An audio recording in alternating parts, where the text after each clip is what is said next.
बाला की शादी। बेटी एक बार चल के लड़के को देख तो लो, मेरा दावा है कि लड़का तुम्हें बहुत पसंद आएगा। बाला बहुत अच्छा लड़का है। हाँ हाँ बेटी, हम लोग तुम्हारे दुश्मन तो नहीं है, किसी अच्छे लड़के से ही तुम्हारी शादी करवाएंगे ना, आखिर तू हमारी इकलौती बेटी है। अच्छा ठीक है माँ, अब ज़्यादा भावुकतापूर्ण शब्दों का इस्तेमाल ना करो, मैं चलने के लिए तैयार हूँ। चलो फिर, बिना देर के हम सब चलते हैं। सभी बाला के घर पहुंचते हैं। अरे क्या बात है बहन जी, अभी तक आपका बेटा नहीं आया? जी बस आता ही होगा। तभी वहाँ बाला आता है। लो जी, आ गया मेरा बेटा, ये लोग तुझे देखने आए हैं और ये इनकी बेटी नम्रता है। बाला के सर पर बिल्कुल बाल नहीं होते। ये देख नम्रता और उसके परिवार वालों की आंखें फटी की फटी रह जाती है। ये तो टकला है। हे भगवान, माँ पिताजी, आप दोनों एक टकले से मेरी शादी करवाने वाले थे? अरे ये तो पूरा उजड़ा चमन है। देखो बेटी, इस तरह किसी का मजाक उड़ाना गलत है। किसी के बारे में इस तरह की बातें नहीं करते। बालों का क्या है, वो तो आते जाते रहते हैं। लड़का टकला है तो क्या हुआ, इंजीनियर है, अच्छा खासा कमाता है। आप चुप रहिए जी, इसकी तरफदारी इसलिए कर रहे हैं क्योंकि आपके भी सर पर बाल नहीं है। मैंने तो आपसे शादी कर ली, मगर मैं अपनी बेटी की शादी एक टकले से बिल्कुल नहीं करवाऊंगी। अरे ये क्या, कब से आप लोगों ने टकला टकला लगा रखा है? और माफ करना, तुम भी कोई हूर की परी नहीं हो। तुम लोग मेरे घर में आकर मेरी ही बेइज्जती कर रहे हो। निकल जाओ यहाँ से। हाँ हाँ तो जा रहे हैं ना, हमें भी यहाँ रुकने का कोई शौक नहीं है। नम्रता और उसके परिवार वाले उठकर वहां से जाने लगते हैं। तभी नम्रता का छोटा भाई जाते जाते कहता है, टकला, तेरा बाप टकला। और इस तरह बाला का रिश्ता टूट जाता है। फिर एक दिन सड़क के किनारे एक आदमी घूम घूम कर कंधी बेच रहा होता है। कंधी ले लो, कंधी, एक से बढ़िया एक कंघी ले लो, नए जमाने की कंघी ले लो। अरे भाई ये ले लो। घूमते घूमते वो बाला के पास पहुंच जाता है। अरे भाई साहब, कंधी लोगे क्या? ये लो। तभी उसकी नज़र बाला के सर के ऊपर पड़ती है। अरे माफ़ करना भाई साहब, आप इसे लेकर क्या करोगे? आपके सर पर तो बाल ही नहीं है, आपका तो स्टेडियम पूरा खाली है। चलता हूँ, कंधी ले लो, कंधी ले लो। कंधी वाले की बातें सुनकर बाला को बुरा लगता है। उस समय बाला को ऐसा महसूस होता है कि उसके लिए दुनिया में सबसे कीमती कोई चीज़ अगर है तो वो सिर्फ बाल है। बाला सड़क पर चलते हुए लोगों के बाल बड़े गौर से देखता है। चलते चलते बाला एक मंदिर के पास पहुंच जाता है। हे भगवान, तुमने ये मेरे साथ क्या किया? थोड़े से बाल अगर मुझे दे देते तो तुम्हारा क्या चला जाता? सारी दुनिया मेरा मजाक उड़ाती है। अरे भाई, आज पहला इंसान देख रहा हूँ जो मंदिर आकर भगवान से अपने लिए बाल मांग रहा है। बेटा, भगवान ने तुम्हें सब कुछ तो दिया है, अच्छी सेहत है, अच्छी नौकरी है, लगता है तुम्हारी तबीयत ठीक नहीं है। घर जाओ, सब ठीक हो जाएगा। बाला वहाँ से चला जाता है। घर पहुंचकर बाला खाना खाता है और अपने कमरे में सोने के लिए चला जाता है। फिर सुबह जब बाला सोकर उठता है तो आईने के सामने अपने आप को देखकर हैरान हो जाता है। बाला के सर पर एकदम घने बाल आ जाते हैं। बाला खुशी से झूम उठता है। अरे ये तो चमत्कार हो गया, मेरे सर पर बाल आ गए। लेकिन ये हुआ कैसे? बाला अपने सर पर बाल देखकर खुशी से पागल हो जाता है और अपने घर वालों से जाकर कहता है, माँ जादू हो गया, जादू, मेरे सर पर बाल आ गए, बाल। अरे क्या हो गया, सुबह सुबह चिल्ला क्यों रहा है? पिताजी ये देखिए, एक ही रात में अचानक मेरे सर पर बाल आ गए, चमत्कार हो गया। अरे बस कर, कोई चमत्कार वमत्कार नहीं हुआ है। तेरे सर पर ये जो बाल है ना, वो नकली है। रात को मैं तेरे लिए लेकर आया था और जब तू सो रहा था तो मैंने तुझे पहना दिए थे। क्या बात कर रहे हैं पिताजी? कह दीजिए कि ये झूठ है। नहीं बेटा, ये सच है। अरे बाल निकाल कर देख ले। रोज अपने बालों को लेकर दुखी रहता था तू, इसलिए मैं तेरे लिए नकली बाल ले आया। अब ना तुझे कोई टकला नहीं बोलेगा। जा बेटा, जी ले अपनी जिंदगी। अगले दिन बाला अपने दोस्तों के पास जाता है। क्यों रे बब्बन, कैसा है तू? आए, कौन है तू और मुझे क्यों मारा? अबे मैं बाला। ये क्या मजाक है? मेरा दोस्त बाला टकला है। एक मिनट, अरे हाँ रे, तू तो बाला है, लेकिन तेरे सर पर अचानक बाल कैसे आ गए? और वो भी इतने सुंदर। सब भोलेनाथ की कृपा है। भाई मुझे देख, काश मेरे ऊपर भोलेनाथ की कृपा हो जाती। अरे कम बालों की वजह से कोई लड़की शादी नहीं कर रही है। हाँ यार, सही कहा, मेरा भी अब तक यही हाल था। मैं ना कल ही अपनी एक अच्छी सी तस्वीर खिंचवा कर अखबार में शादी का इश्तिहार दे देता हूँ, फिर तो मेरी लाइफ सेट है। चलता हूँ दोस्त। बाला वहाँ से चला जाता है। अगले दिन, माँ, मैं अपनी शादी का इश्तिहार देने वाला हूँ, ये देखो मेरी फोटो। ये तो बहुत अच्छी है बेटा। लेकिन बेटा तेरे बाल तो नकली है। तू क्या झूठ बोलकर शादी करना चाहता है? ये तो गलत बात है। अरे पिताजी, क्या चाहते हैं आप कि मैं जिंदगी भर कुंवारा रहूं? एक बात बताइए, सच बोलकर कौन सी मेरी शादी हो गई? अब झूठ ही सही। वैसे भी अगर एक बार शादी हो गई तब कोई क्या कर लेगा? मैंने फैसला कर लिया है, मैं तो इसी तरह शादी करूंगा। अरे नालायक, तू मेरी बात नहीं मानेगा। ठीक है, जा, जो तेरी मर्जी में आए कर, बाद में मेरे पास वापस मत आना। हाँ हाँ ठीक है, देखी जाएगी। इतना कहकर बाला वहाँ से चला जाता है। कुछ दिनों के बाद इश्तिहार देखकर बाला के घर में लड़की वाले उसे देखने आते हैं और उसे देखकर, सुनिए जी, लड़का तो बड़ा सुंदर है, खास तौर पर इसके बाल मुझे बहुत अच्छे लग रहे हैं। कितने घने और चमकीले हैं। हाँ हाँ भाग्यवान, लड़के के बालों में तो बात है। ऐसे बढ़िया बाल तो मैंने आज तक नहीं देखे हैं। क्यों बेटी, लड़का कैसा लगा तुम्हें? पसंद तो है ना? जी पिताजी। बहन जी, हमें आपका बेटा अपनी बेटी के लिए पसंद है।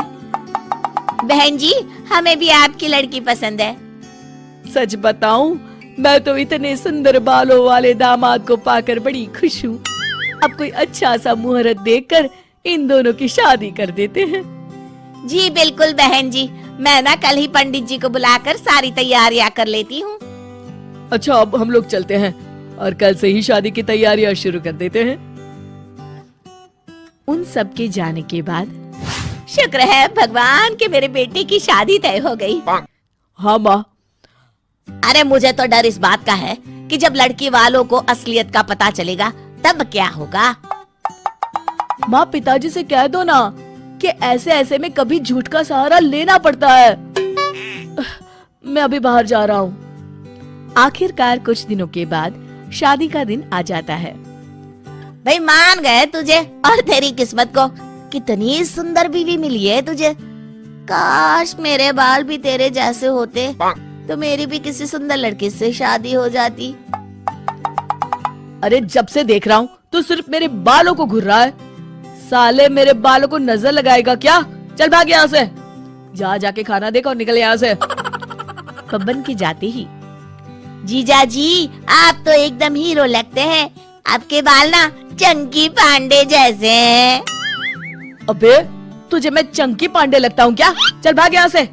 पता नहीं कहाँ से आ जाते हैं। वही लड़का तो बड़ा स्मार्ट है। हमारी कोमल के साथ इसकी जोड़ी तो जच रही है। क्या दामाद ढूंढा है। जी जीजा जी। विवाह संपन्न हुआ। आज से आप दोनों पति पत्नी हैं। इस तरह बाला और कोमल की शादी हो जाती है। ये देखो भाग्यवान, हमारी शिमला की टिकट और वहाँ के होटल में हमारी बुकिंग हो गई है। अब बस तुम तैयारी कर लो, अगले हफ्ते हमारी फ्लाइट है। आप कितने अच्छे हैं जी, लेकिन एक बात बताइए, इन सब में तो बहुत खर्चा हुआ होगा ना? अरे तुम खर्चे की चिंता क्यों करती हो? आखिर मैं तुम्हारे लिए ही तो कमा रहा हूं। चलो जल्दी से मुझे नाश्ता दे दो, मुझे ऑफिस जाना है। आप बैठिए, मैं अभी लेकर आती हूँ। तभी बब्बन दरवाजे पर आकर बाला को आवाज देता है। अरे ओ बाला भाई, अरे ओ बाला, कहाँ है भाई, जरा बाहर तो आना। अरे बब्बर तू, बाला अपने कमरे में है, तू बैठ, बाला अभी आता होगा। बैठने का टाइम नहीं है आंटी, अब बाला को बुलाइए ना, जरूरी काम है। तभी बाला वहां आ जाता है। अरे बब्बन तू, इतने सवेरे सवेरे, बोल क्या काम है? और ये आदमी कौन है तेरे साथ? अभी बताता हूँ। देखिए डॉक्टर साहब, ये मेरा दोस्त है। मुझे ना मेरे सर पर इसकी तरह ही घने और सुंदर बाल चाहिए। मुझे इनके बालों को चेक करना पड़ेगा। हे भगवान, मर गया रे, अब क्या करूं? ये डॉक्टर का बच्चा मेरे बाल चेक करेगा तो सबको पता चल जाएगा कि मेरे बाल नकली है। अरे कमीने बब्बन, तेरा सत्यानाश हो। क्या हुआ बाला, क्या सोच रहा है? अरे बब्बन, तू भी बड़ा अजीब है। हाँ, ये सब क्या बेकार के काम करते रहता है। देख, मुझे ऑफिस जाने में देर हो रही है। अरे इतनी भी क्या जल्दी है, बस डॉक्टर साहब अभी तेरे बाल चेक कर लेंगे। अरे आपकी इतनी सुंदर बाल हैं, इन्हें चेक करने दीजिए ना। मर गया रे, ये भी यहाँ आ गई। अब तो मैं गया काम से। नहीं नहीं, मुझे अपने बाल नहीं चेक करवाने। तुम जाओ अपने कमरे में। सुनो बब्बन, मुझे लगता है कुछ तो गड़बड़ है। हो ना हो जरूर इसके बाल नकली है और इसीलिए ये इतने नखरे कर रहा है। हाँ डॉक्टर, मुझे भी ऐसा ही लगता है। रुकिए, मैं कुछ करता हूँ। अरे बाला, तू भी यार, इतनी छोटी बात में कितने नखरे कर रहा है। ला, डॉक्टर साहब को अपने बाल दिखा। अरे नहीं नहीं। अरे बस कर, क्या लड़कियों की तरह नखरे कर रहा है। आइए आइए डॉक्टर साहब। अरे नहीं नहीं, दूर हट। खबरदार, अगर किसी ने मेरे बालों को हाथ लगाया है।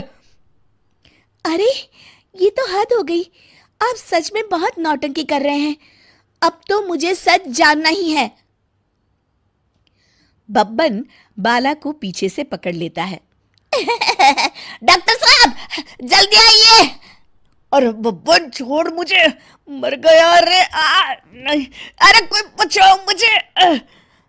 डॉक्टर बाला के बाल पकड़कर खींच लेता है और बाला के नकली बाल डॉक्टर के हाथों में आ जाते हैं।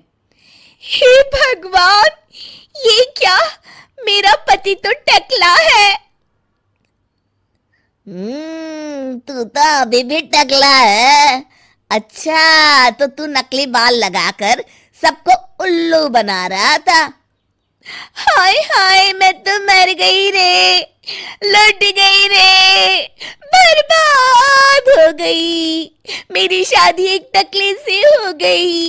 हाय, अब मैं क्या करूं? अरे भाग्यवान, मेरी बात तो सुनो। कुछ नहीं सुन रहा मुझे।